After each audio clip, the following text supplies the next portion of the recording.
Good morning, good morning. Welcome to another day of Judging by the Cover, where I, a complete amateur when it comes to reviewing games, take a look at games that I have never once played in my life. And in this case, I'm picking up a game that I have not played this game. It's brand new, but I also haven't played the prequel. I haven't played the original game that this one's following in the footsteps of. I have not played Hollow Knight or Hollow Knight Silksong.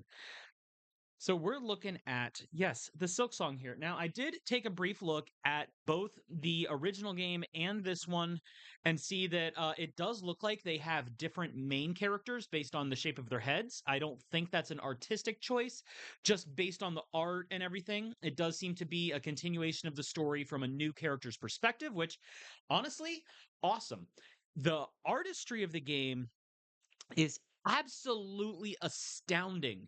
And the way, like, it goes all the way down to the trailer, giving extremely fluid look to the motion and everything with a Metroidvania gameplay style, but very crisp and fluid controls. The game gives a lot of it just shows so much love for the characters, the environments, everything of it stands out. And it looks like it's also very clearly laid out, so it's easy to tell what is what. Sometimes I've seen games like this where it might be a little difficult to tell what is a platform and what is just set dressing. But here, everything, the colors are vibrant, varied, the environments are all over the place for what is a subterranean world, including, going through frost caverns and lava caverns and so many boss fights. They boast over 40 boss fights in this game. And when it comes to a Metroidvania, now boss fights are not everything in the Metroidvania games, but you still want some very interesting and engaging fights like that. So even if they don't have a lot of fights, you want to make sure that those fights are memorable. This one is boasting 40 plus bosses. Yeah, vanquish over 40 bosses. Hopefully, hopefully they do have enough variety with them, but just from the characters and the art styles alone, it does look absolutely incredible. Probably, taking in some of the similar kind of, not similar art, but the similar kind of fluid and characteristic styles like you see in Cuphead too, which yet another one I haven't played. Or okay, for an example that I have played in this similar kind of vein would be Freedom Planet, although Freedom Planet is more level based rather than Metroidvania, but the fluidity of the boss fights is pretty much what I'm leaning on here, especially those ones that look so much larger than life. Or you know what? Shovel Knight's another great example. If you've played Shovel Knight, if you enjoyed Shovel Knight and Freedom Planet, you would probably absolutely love this game. And I am basing that on just having looked at the store page and the trailer. Now, I am looking at the Nintendo Switch store page here, at which we will go ahead and take a look at the screenshots. We do see our main character protagonist here in a mossy cavern, just, looking up a nice little scenery situation here, showing off what's in store. Looks like some of these fights are going to pit you against multiple opponents.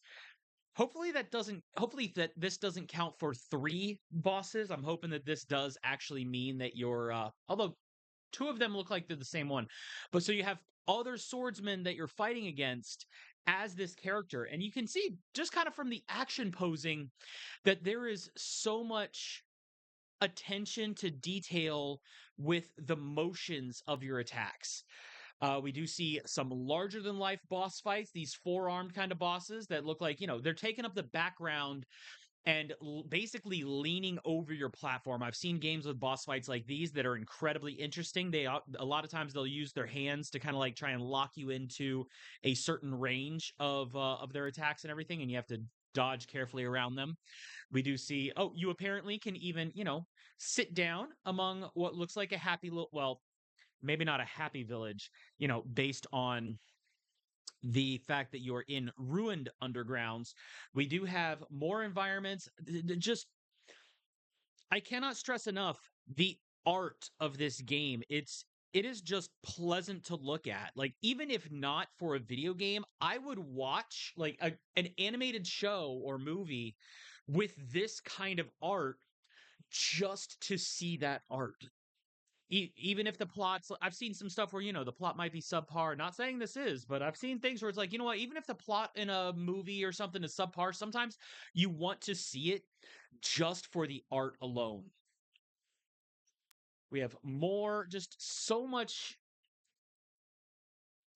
to see artistically speaking, and the gameplay from the trailer, like we did see, has so much fluidity. There, it looks like there's a lot of varied movement with your wall jumps, your interacting with the environment too. We do see the character going up, like traveling up gusts of wind, all sorts of just little things like that. So progression and travel in the world is probably going to be tied to a lot of skill unlocks, which frankly, that is perfectly how a Metroidvania probably should be. That's what made the original Metroid and Castlevania games so iconic, is the level traversal and being able to unlock up new abilities to further travel through things. So we have here Hollow Knight Silksong is the epic sequel to Hollow Knight, the award-winning action adventure. Journey to all new lands, discover new powers, battle vast hordes of bugs and beasts, and uncover secrets tied to your nature and past. After that, it's a very short little blurb there, which honestly, there is a little more text on on the Steam store page. It tells you that you become the Princess Knight.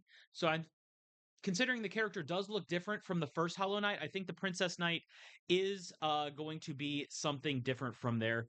We're dealing with a new protagonist that has a different role, different elegance to them. I actually do wonder what the story is without, going and looking for the spoilers myself. And it says on the Steam page, it says, as the lethal hunter Hornet, adventure through a kingdom ruled by Silk and Song. Oh, gee, I wonder if that has anything to play into the title.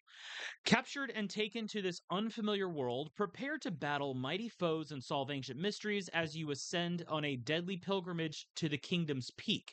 So it seems that with the subterranean world, you are actually trying to traverse upward, maybe even eventually reaching the surface. If I'm to hazard a guess, just based on this description. Hollow Knight Silksong is the epic sequel. Okay, and then it tells us the same thing. So there's basically that one extra paragraph at the start of the Steam page that tells us that you are this hunter Hornet becoming the Princess Knight. Like that, it seems like that's a weird thing to exclude from the Switch page. I wouldn't say it's enough to warrant like points off when we're judging this game by its cover, but then we go on to the game features. Discover a fallen insect kingdom of Farloom, explore mossy grottos, gilded cities, and misted moors as you ascend to the shining citadel at the top of the world.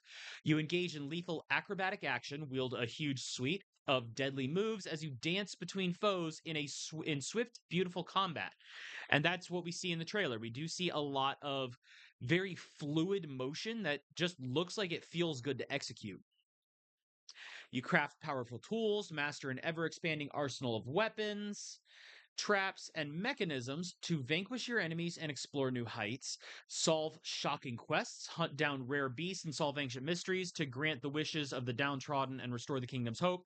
So it does seem that you have, your side quests and everything that help you to become a stronger character in the game world so that you can maybe go ahead and fight things a little easier, maybe get unlock whatever health bar, power ups going along the way. Although it's probably also possible to try and speed through with upgrading as little as possible, because these games often do have that kind of little challenge motif to them as well if you decide not to, or maybe can't figure out how to finish certain objectives for certain unlocks. They're not necessarily always required for game completion, but getting those unlocks can still feel incredibly good just based on how these games have gone historically speaking. Face over 200 ferocious foes, beasts and hunters, monsters and knights, defeat them all with bravery and skill. And there's over 40 legendary bosses, battle fabled heroes and fallen kings in epic combat to decide the kingdom's fate. So we do have, like it says, over 200 total enemies, and then 40 bosses that include former heroes and kings. So this whole thing taking place in a kingdom, that tells me that each of these bosses probably has their own characterization to them, their own background, their own story. They're probably going to monologue a little bit. I would imagine maybe you actually do get some dialogue stuff where you get some insight into what these characters are outside of the fight itself, which again, that feeds into what I remember experiencing with Freedom Planet and with Shovel Knight, where some of them would be like a little bit of a prolonged dialogue sequence, but some of them would just be very short snippets of dialogue that kind of give a little bit of insight to the world, as well as the character themselves that you're fighting against, which is kind of cool to see that, as opposed to just walk into a boss room and all of a sudden you're going nuts like with Metroid's Kraid or uh what's another example? Mega Man bosses, for example, that really don't have much dialogue to them when you enter their boss room. So you challenge there's a challenge Steel Soul mode. Once you conquer the kingdom, test your skills in a new mode that presents a more formidable challenge. That sounds a little bit like now I did take a look at the original Hollow Knight's uh information on the page, and it looks like that game has DLC that basically adds extra enemies, extra boss fights, extra challenges. So it seems like this Steel Soul mode might be something along those lines where they are including that in the base game. And for a $20 base game where the original and its DLC together are $14.99, that does seem like a fair price across both fronts. Experience a stunning orchestral score. The background music in the trailer was spectacular. It really seemed to add to the atmosphere. I will say the orchestral score, some might hear it and just be like, okay, that's some cool background music for the game. But then when you look at the environments and everything, the way it evokes that sort of melancholy feeling of just kind of the ruined underground kingdom with the setting and everything, it looks like it was purposely chosen to have that kind of kingdom feel, and I can appreciate that. The fact that they're boasting it here on the store page, I do like that they note that, even though you only get a small snippet of it in the trailer. Hollow Knight's award-winning composer Christopher Larkin brings melancholy melodies, symphonic strings, and heart-thumping, soul-strumming boss themes to adventure. And come on, with games like this, you got to have some awesome boss themes. Of course, the Switch and Switch 2 does have its little upgrade pack for the visuals and everything, but overall, I have to say the game it looks incredible.